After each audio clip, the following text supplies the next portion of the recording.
అని చెప్పి అందరూ వచ్చి కష్టపడినందుకు చాలా ధన్యవాదాలు తెలియజేస్తాను.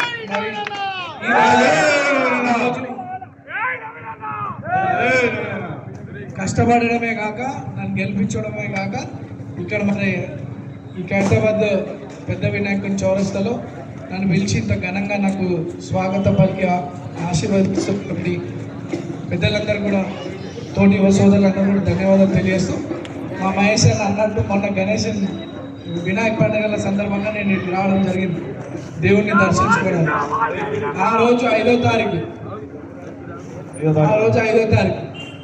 మా మహేష్ భాయ్ కూడా ఈయన ఆ రోజు 5వ తారీఖు ఈడ వచ్చి దేవుణ్ణి మనసులో మొక్కుకొని పోతుంటే అక్కడ ఒక ప్రెస్ అక్కడ అడిగింది దేవుణ్ణి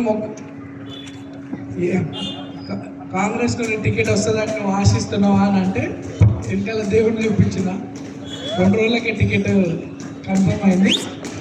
మళ్ళీ ఈరోజు మొదటి సన్మాన సభ ఇదే స్పాట్లో చేసుకోవడం చాలా సంతోషంగా భావిస్తూ మరి నాకు ఈ అవకాశం కల్పించిందంటే ఎందుకు మన ప్రాంతం అభివృద్ధి చెందుతుందని పిల్లల భవిష్యత్తు బాగుంటుందని చెప్పి మా జూబ్లీహిల్స్ ప్రాంత ప్రజలు నాకు ఈ అవకాశం కల్పించింది.